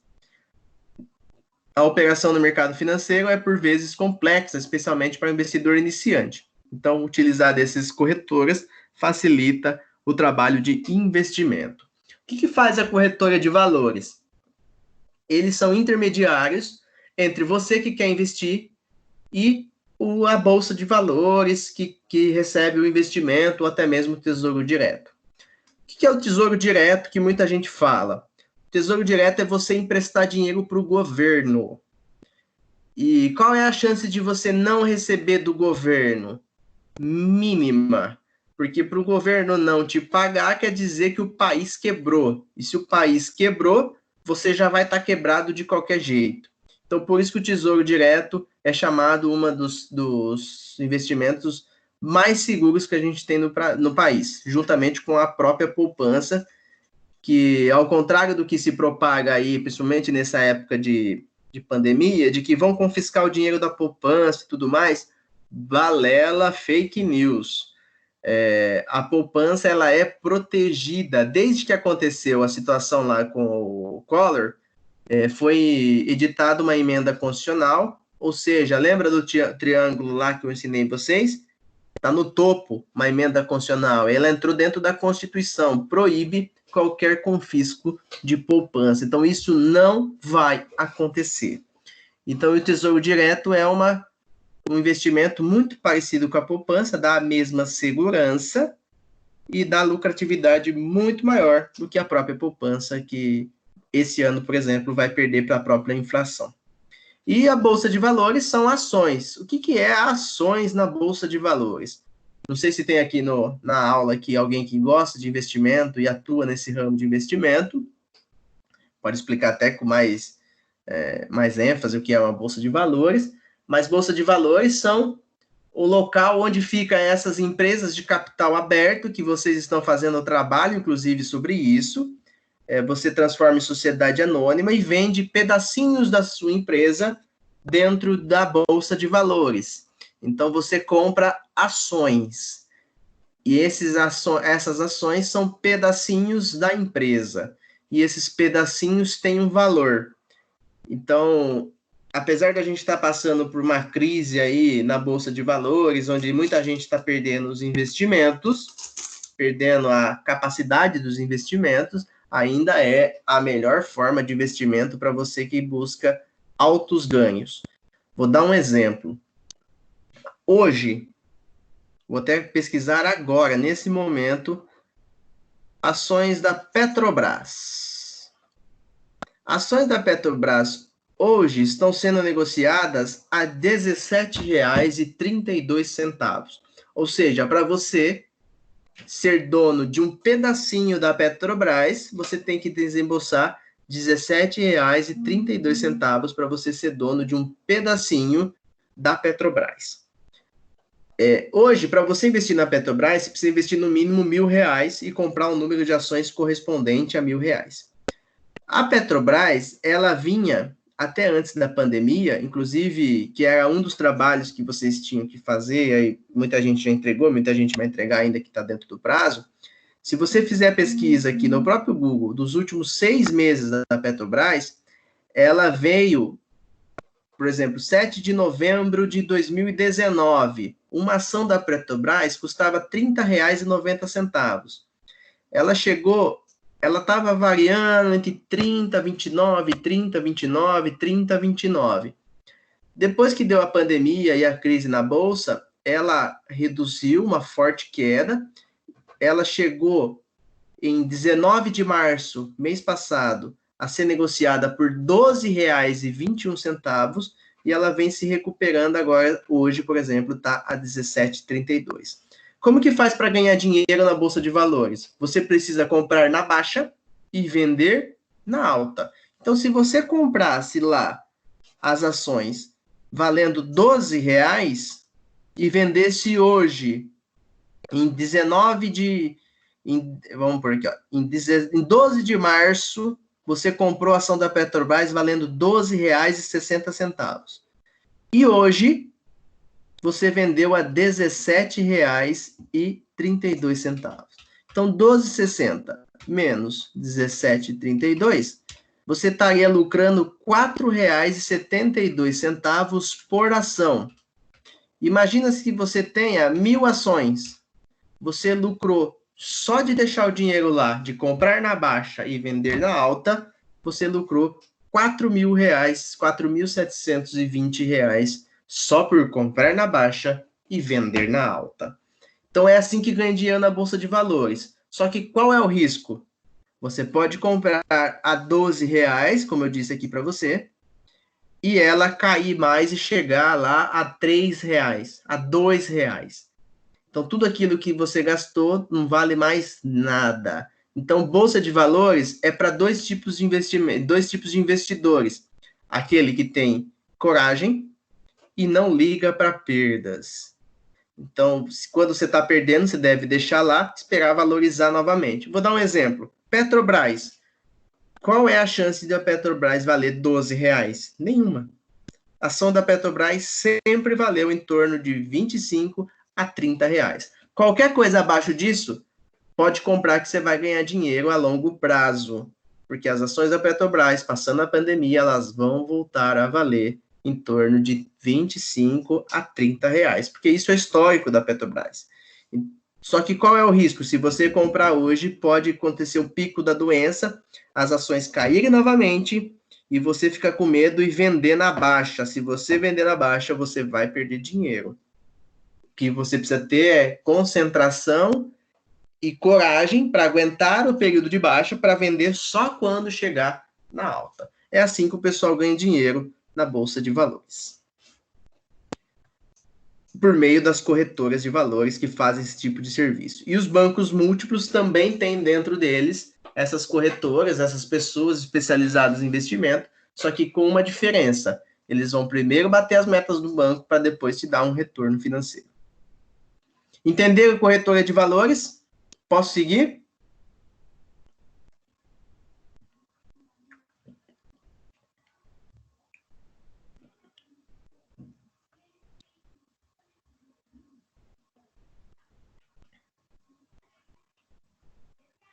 Pode seguir, pessoal? Pode sim, professor. Beleza, tá acabando já, viu? Tô chegando nos últimos. Já. Distribuidora de títulos e valores mobiliários. A distribuidora de títulos e valores mobiliários são as responsáveis por distribuir alternativas financeiras para possíveis investidores. Para seus clientes, que também podem ser pessoas físicas, esses distribuidores podem adquirir cotas de fundos de investimento título de renda fixa, ações, entre outras possibilidades. Então, essas distribuidoras de títulos de valores mobiliários são muito parecidas com esses bancos de investimento, só que eles são exclusivos e específicos para fundos de investimentos buscando alternativas financeiras. Então, eles têm um leque maior de trabalho, ao contrário de corretoras de valores e bancos tradicionais por bancos múltiplos. Então, elas têm uma possibilidade maior de trabalho dentro dos valores mobiliários, por serem exclusivos trabalhando com valores mobiliários. Essa é a diferença principal das distribuidoras de títulos e valores mobiliários. A próxima, muito conhecida de todos nós, a Caixa Econômica Federal. A Caixa é um banco? Ela não é classificada exatamente como um banco. Ela tem uma classificação de Caixa Econômica Federal. Então, Caixa Econômica Federal é o nome dela e é o nome da classificação dela. Ela é uma instituição financeira presente na memória de todo brasileiro, com características similares aos bancos comerciais, como a captação de recursos por depósito à vista e a prazo. A Caixa Econômica Federal se diferencia das demais pelo foco na concessão de empréstimos e financiamentos voltados para o bem-estar social da população brasileira. Então, tudo o que acontecer que for referente a valores que têm relação com o bem social vão estar vinculados à Caixa quando for relacionados ao governo. Por isso que é na Caixa Econômica Federal que se paga o Bolsa Família, o FGTS, que se paga, que tem linhas de créditos diferentes aí, de Minha Casa Minha Vida, que tem linhas de créditos diferentes voltadas para o social. Deveria ser, mas não é, linhas de créditos diferenciadas para as pessoas de baixa renda. Por quê? O foco dela é o bem-estar da população brasileira. Então, ela não visa lucro, ela visa o bem-estar. E ela é vinculada ao governo federal e essa instituição se destaca pela liberação de recursos na área habitacional, educação, assistência social, esporte, entre outras. Então, tudo que a gente tem relacionado com dinheiro vindo do governo federal está relacionado à Caixa Econômica Federal. Então, se é dinheiro vindo do governo, vai ter a Caixa Federal, na sua grande maioria das situações, envolvidas nessa tramitação e nesse intermédio. Então, desde emendas parlamentares, fundos de investimento aí que vem do governo federal, a própria relação agora desse pagamento dessa Bolsa Auxílio de R$600, todos estão vinculados à Caixa Econômica Federal. É porque a Caixa Econômica Federal é boazinha e ela gosta muito de você? Não, porque o foco dela sempre foi, desde a sua criação, o bem-estar da população brasileira. Então, tudo que tiver relacionado à população brasileira e benefícios que estão vinculados ao governo serão relacionados à Caixa Econômica Federal. Então, lá vai estar o FGTS, pagamentos de Bolsa Família, enfim, o que tiver relacionado a bem-estar social tem a Caixa Econômica como intermediária. Então, entre as autorizações dadas à Caixa Econômica Federal estão a oferta de crédito ao consumidor, linhas de financiamento de bens de consumo, penhor, e ainda tem um monopólio, que é das operações da Loteria Federal. Hoje, loteria só pode ser feita pela Caixa Econômica Federal. Ela tem um monopólio disso. E as loterias, elas financiam parte do que se é investido hoje no esporte e parte fica para pagamento dos próprios prêmios e lucro da própria Caixa Econômica Federal, que esse lucro é revertido novamente para fazer essas linhas de crédito habitacional, educação, assistência social. Então, a Caixa Econômica Federal é um braço do próprio governo. Então, é por lá que ele faz, inclusive, o controle de taxas. Então, quando ele percebe que a taxa habitacional está compatível com a dele, ele vai lá e fala assim, não, eu preciso fazer linhas habitacionais mais baratas. Ele vai lá e reduz a taxa, entra no mercado e os outros bancos tentam competir com ela. Nem sempre as taxas da Caixa Econômica Federal são mais em conta. Muitas vezes os bancos, inclusive múltiplos, conseguem taxas melhores do que a própria Caixa Econômica Federal. Entenderam Caixa Econômica Federal? Posso passar? Sim. Beleza. Depois temos as cooperativas de crédito, como a própria Júlia perguntou. São associações autônomas constituídas por pessoas com o objetivo de prestar serviço de natureza bancária aos seus cooperados. Para obter o serviço de uma cooperativa, é necessário tornar-se um cooperado. De acordo com a definição do próprio Banco Central, todos os associados têm o poder de voto e o cooperativismo não visa lucros. Os direitos e deveres de todos são iguais e a adesão é livre e voluntária. Ainda por meio da cooperativa de crédito, o cidadão tem a oportunidade de obter atendimento personalizado para suas necessidades. Caso a cooperativa gere um resultado positivo, ele será repartido entre os cooperados em proporção com as operações que cada associado realiza com a cooperativa, de forma que os ganhos voltam para a comunidade dos cooperados. Então, é um clubinho, a cooperativa de crédito. Então, se você faz parte do clubinho, se o banco lá, se a cooperativa de crédito, der resultado positivo, quem está no clubinho, recebe. Não está no clubinho, não recebe. Isso é o sentido da cooperativa. Então, ele geralmente tem taxas menores, porque o sentido dela não é gerar lucro. O sentido dela é gerar resultado positivo para que seja dividido entre os próprios cooperados. Então, não faz sentido eu cobrar taxas muito altas. São geralmente taxas relacionadas ao próprio serviço prestado, para que no final o resultado positivo divida-se entre todos que estão ali no clubinho. Costuma dar muito problema, inclusive a própria Júlia aqui relatou que teve problema essa semana com cooperativa de crédito, porque nem sempre são muito claros as cobranças que são feitas dentro das cooperativas de crédito. Então, bastante cuidado. Estão muito na moda ultimamente, tem inclusive grandes cooperativas participando aí, Sicredi, Sicobi, Unicred, que são todas cooperativas de crédito, inclusive algumas relacionadas a determinadas profissões, onde você só entra se você tiver as profissões relacionadas lá. Outras já são abertas para qualquer pessoa que queira fazer parte. Isso são as cooperativas de crédito. E também são resguardadas pelo Fundo Garantidor. E por último, entenderam aqui cooperativas de crédito? Posso seguir? Pode sim, professor. Muito bem, vamos lá então. E a última, instituições de microcrédito. Podem ser constituídas como organização de sociedade civil de interesse público, chamadas OCIP, ou sociedades de crédito ao microempreendedor, as SCM. As instituições de microcrédito atendem aos pequenos negócios que se caracterizam, em sua maioria, como informais, através de financiamento para investimento ou capital de giro. Instituições de microcrédito, os grandes bancos comerciais têm setores de microcrédito, são créditos bem pequenos, e tem outros que são vinculados ao próprio governo, inclusive. Por exemplo, o Banco do Povo, que é um banco de desenvolvimento e de microcrédito, onde você, trabalhador informal, consegue valores baixos de empréstimos, por exemplo, e financiamento, para investir no seu pequeno negócio ou para ter capital de giro, e vai pagando a taxas muito atrativas.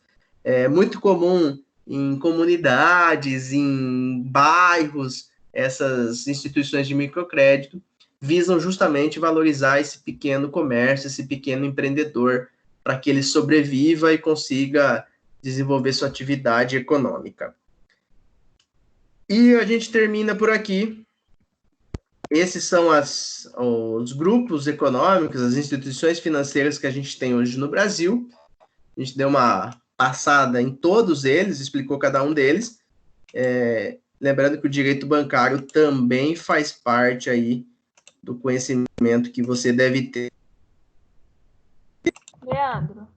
Então, sabendo... Oi?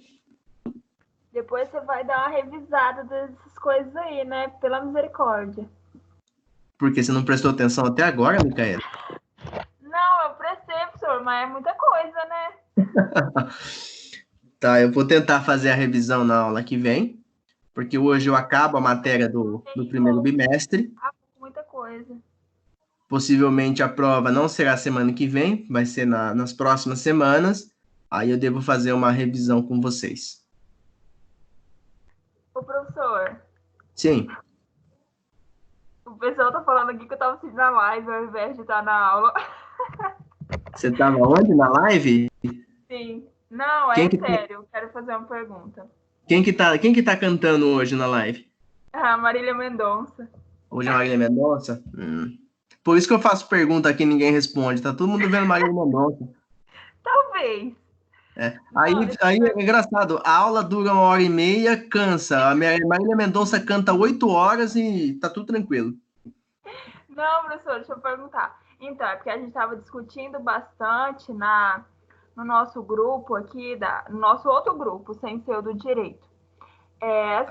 Sobre dúvidas em relação ao pagamento da mensalidade. Porque assim, a gente não está tendo aula presencial, está tendo o curso, bem dizer, como se fosse um curso EAD. E a nossa mensalidade continua a mesma coisa. E tipo assim, todo mundo está vendo, né, a crise, muita gente não está trabalhando, muita gente teve redução de salário, todas essas coisas. A gente entende, assim, que a faculdade também tem os gastos e tudo, mas alguém tem que pensar na gente, né? Eu queria que você comentasse um pouco sobre isso como advogado. Como advogado. Tá. Como advogado. Não, e como professor também, por favor. Como advogado, não. Retira essa parte. Tá. A Cibele e a Júlia estão falando aqui que você estava, de fato, assistindo a Marília Mendonça e não estava acompanhando a aula. Mentira, professor. Acha? Tá. Vamos lá explicando essa situação aí. Primeiro, não é que o curso de vocês virou EAD, tá? A educação à distância, ela é bem diferente disso aqui que eu estou fazendo, tá? A educação à distância, ela é um modelo registrado lá pelo MEC, ele é bem diferente. O que está acontecendo é uma situação diferente por conta da pandemia, onde nós estamos conseguindo manter o conteúdo para vocês de uma forma à distância. Isso é passageiro. Qual que é a situação hoje? O MEC autorizou essa forma de levar as aulas para vocês. Então, a faculdade ela está fazendo tudo que está dentro do regulamento do MEC. Por conta disso, não existe nenhuma irregularidade praticada pela faculdade, tá? Agora, sobre o valor das mensalidades e sobre como vocês estão se sentindo, se estão se sentindo lesados ou não, essa é uma situação pessoal de cada um de vocês, que vocês devem analisar se vale a pena ingressar com alguma coisa judicial. Já adianto, estaria irregular se a faculdade não tivesse cumprindo as determinações do MEC. Igual, por exemplo, semana passada, o presidente soltou a normativa do MEC falando da não cumprimento de 200 dias letivos, mais cumprimento da carga horária. O que isso significa? Que a faculdade não precisa cumprir os 200 dias letivos, mas ela precisa cumprir a carga horária. Então, ela vai ter que cumprir, fora dos 200 dias letivos, a carga horária completa de vocês. Essas aulas virtuais, aqui, é lógico que nem para nós que somos professores, a gente gosta de fazer desse tipo de aula aqui. Que, por exemplo, numa aula como hoje aqui de Direito Bancário, talvez na aula presencial, vocês iam ter a grata surpresa e a satisfação de ver alguns desenhos meus na lousa. Que, infelizmente, eu não posso fazer aqui nessa parede branca, porque se eu fizer nessa parede branca aqui, minha esposa, que também está dando aula lá na outra sala, ela vem aqui e ela me mata se eu escrever nessa lousa, nessa parede branca aqui. É lógico que existe automaticamente uma perda dessa relação pessoal que o curso presencial dá. Só que vocês têm que entender também... Né, professor? Convenhamos, né? Oi? uma perca até grande, né? Bem grande para os alunos, principalmente, né? Porque em sala de aula é totalmente diferente. A gente pode perguntar, pode discutir bem mais. Aqui, bem dizer, metade não falam. Não sei se faz problema no microfone, essas coisas, mas muda totalmente, né? Então, mas o pessoal que não fala, a gente dá todas as opções para o pessoal falar. Pode ativar microfone. Eu sei, mas, tipo assim, na sala de aula é outra coisa. A diferença da sala de aula é que você não conseguiria, por exemplo, assistir a live da Marília Mendonça, como você está fazendo hoje na sua casa. Ô, professor! Tô brincando, Micael. É culpa sua, viu? Tô brincando. Então é o seguinte, se vocês aí estão se sentindo lesados e por conta dessa situação, aí o que eu posso falar para vocês é buscar o Procon primeiro, se for de interesse de vocês, mas adianto que a faculdade está cumprindo rigorosamente o que o MEC determinou. E o MEC é o órgão do governo. Uma outra coisa é que, além disso... A Maria Eduarda. Oi, Maria. Isso. A outra coisa é que, além deles não estar diminuindo a mensalidade, eles não vão nem prorrogar, não está nem com o intuito de fazer a prorrogação. Ou seja, muita gente que tem a diminuição de 25% do salário, ou que até foi mandada embora, vai fazer o quê? Vai ter que trancar o curso? Porque eu liguei lá para conversar para ver, e a moça falou para mim que não tem nem previsão de fazer a prorrogação, porque eles gastaram dinheiro na faculdade. Falou um monte de coisa lá e falou que não vai ter prorrogação, que provavelmente não terá prorrogação. Essas informações aí de valores e tudo mais, a gente nem tem essa informação, nada disso, mas fica a critério do contrato, porque assim, o contrato, isso de maneira geral, não só Professor Leandro. Oi. Mas o MEC tá certo do que ele tá fazendo? O senhor acha isso? Se ele tá certo? A pergunta devia ser outra, Luiz Fernando. O presidente que o Brasil escolheu tá certo? E outra, de manter no MEC um sujeito que nem aquele ministro da Educação? Não, realmente, também. Eu me arrependi do meu voto, infelizmente. Não, nem perguntei quem você votou. Só tô falando que a população brasileira escolheu um sujeito que botou no MEC um sujeito pirado. E todo mundo já percebe que o sujeito não é pirado, o sujeito do MEC. Agora, só sobre os contratos, isso não serve só para a faculdade, isso serve para diversos contratos que vocês têm aí de prestador de serviço, até de internet, telefone, van escolar, enfim, diversos contratos que vocês têm. Os contratos, eles não perdem a validade por conta da pandemia. O que acontece é que eles podem ser renegociados. Existe um artigo no Código Civil que, em caso fortuito ou força maior, existe a possibilidade de renegociação ou até de cancelamento do contrato. O que vocês precisam ter em mente é que é uma situação muito nova. Inclusive, o próprio fórum está fechado. Nós também, eu como advogado, eu não estou conseguindo trabalhar também, porque nada que eu mando vai resolver, porque o fórum está fechado. Então, meus processos, por exemplo, eu tenho um cliente que tem audiência semana que vem que está preso, e ele iria sair na audiência, que eu tenho certeza que ele ia sair na audiência, e ele não vai nem vir para a audiência porque ele está preso. Agora, o prejuízo é de quem? É meu, dele, do Estado, enfim, todo mundo sofre um pouquinho com essa situação toda. Agora, sobre os contratos que vocês têm, inclusive o da faculdade, ver se existe alguma cláusula aí que dá para fazer uma renegociação, ou até mesmo conversar com o sistema financeiro da faculdade para ver se tem alguma possibilidade. Não tendo, aí o caminho é você tentar entrar com alguma coisa em Procon, alguma coisa nesse sentido, mas já adianto que eu já tive casos parecidos por ter a normativa do MEC que autoriza o curso a ser temporário dessa forma, a faculdade está cumprindo a lei. Ô, professor, mais uma pergunta. Mas em relação às férias, no caso, então, não vai ter? Vai ter férias, em julho. Normal. Oi? Normalmente, vai seguir o Normal. ponto normal. Vou dar um professor. exemplo para você. Desculpa, quem que ia perguntar aquela hora, eu acabei cortando. Diego, eu, professor. Oi, Diego, pode falar. Assim, como toda empresa, a faculdade de Anhanguera também tem os seus gastos, certo? Sim. Que no caso seria ar-condicionado, força, água, essas coisas. Sim.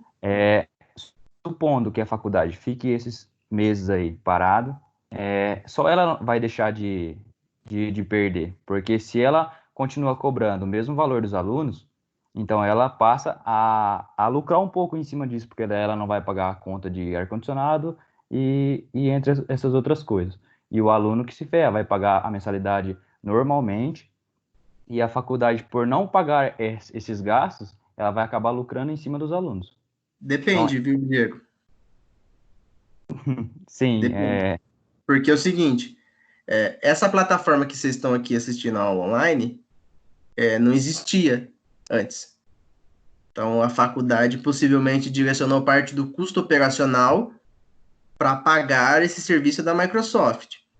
Como também deve ter direcionado parte do custo para pagar outras coisas relacionadas ao sistema que está sendo utilizado nesse momento, como, por exemplo, um servidor maior para aguentar outras coisas. Então, às vezes, há um remanejamento. Por exemplo, para mim, professor, ela poderia abater o custo que ela tem operacional e pagar mais do professor? Não sei, o contrato que eu tenho com ela cumpre rigorosamente. Então é o seguinte, ela poderia cobrar de mim, por exemplo, falar assim, eu vou te pagar menos, porque como você não está vindo para Leme, você não tem o custo de viagem, nem o custo de combustível, então eu vou bater isso aí do seu salário. Mas subiu um pouquinho, né? Tem gente que foi para 700, 800 reais, na realidade. Um monte de gente já vai trancar da minha sala, um monte. Vai parar. Infelizmente, Eles vão parar. A crise vai pegar para bastante Eu, no meu gente. caso, não. Tô falando o que está acontecendo. E sem falar que para trancar também é todo um processo, é muita coisa para pagar, que eu acho que já é feito, com certeza, já para o aluno não trancar, né? Porque é muita coisa para pagar, eu fui me informar, e é muita coisa que precisa pagar para poder conseguir trancar. Você sai sem faculdade, sem tipo, você perdeu o tempo, perdeu o dinheiro, você tem que pagar uma porrada lá, né? Ainda tem esse detalhe. Sim. Eu sugiro para vocês, quem conseguir passar por esse período, que consiga manter a faculdade, porque trancar justamente dá um prejuízo bem grande. Sim, com certeza. Estão perdendo. Além da Micaele, que estava assistindo a Marília Mendonça, alguém mais? Professor, parem. Ainda não, professor, esperando você fazer a chamada. Olha, eu tenho certeza que metade desse pessoal que está aí, essas 30 e poucas pessoas, tá com um olho em cada janela, eu tenho certeza. Não sou só eu, professor. Eu quero só ver a prova que vai ser colocada no AVA. Cola. Ai, nem fale, que minhas lágrimas já estão caindo já. Então, agradeço. Alguma dúvida mais, pessoal? Esclareci você, Micaela? Professor, Sim, professor. a respeito da prova, Sim. Ela vai ser online mesmo? Então, a princípio, a prova vai ser a informação que a gente tem até o momento. A prova será colocada no AVA e vocês vão responder pelo AVA. E aí vai ter um determinado tempo, um período para que ela vai estar disponível e vai avisar a gente com antecedência? Possivelmente vai ter um período lá que a prova vai estar disponível para vocês acessarem e responderem. Entendi. Entendeu? E Maria Eduarda, eu acho que eu fiz você perder algumas comissões, né? A gente não tem comissão de conta, essas coisas. Brincando. A gente tem umas metas bem altas, mas agora tá de conta a gente não tem. Ah, ótimo. Alguém mais alguma dúvida, pessoal?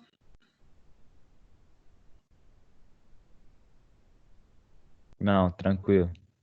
Tranquilo? Por enquanto, não, professor. Tirando a revolta que vocês estão, e igual eu, quando eu quero xingar o Itaú, eu procuro alguém para xingar o Itaú. Ah, Vocês professor, querem mas não xingar tá a faculdade, fácil, vocês né? estão Alguém tem que ver nosso lado, né? Também, tipo assim, a gente entende, mas, né, tá difícil. E aí, como vocês estão bravos com a Anguera, vocês querem descontar em mim, é isso? É, se você não entende, nós tá feio o negócio. Tá certo. Vamos lá. Agradeço a presença de todos, registrando a presença aqui, finalizando a aula.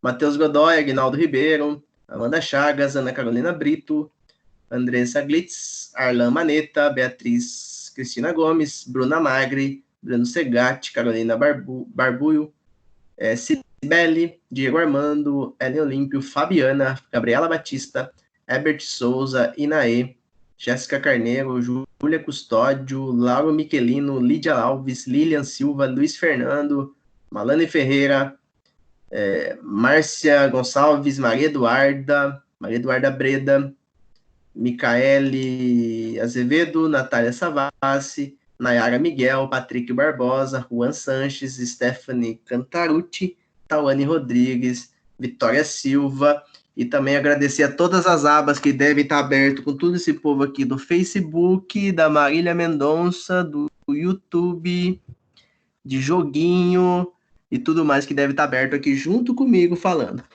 Amém. Um grande abraço a todos, até semana que vem. E fiquem atentos aí ao e-mail, principalmente, que vai chegar as informações aí sobre as provas. Não é só a minha, como as provas das outras matérias também. Fiquem com Deus. Até semana que vem, se Deus quiser. Um abraço. Até. Valeu. Boa Tchau, noite. professora. Fique com Deus. Tchau, professor. Boa noite. Tchau, boa noite pra vocês. Tchau, boa noite.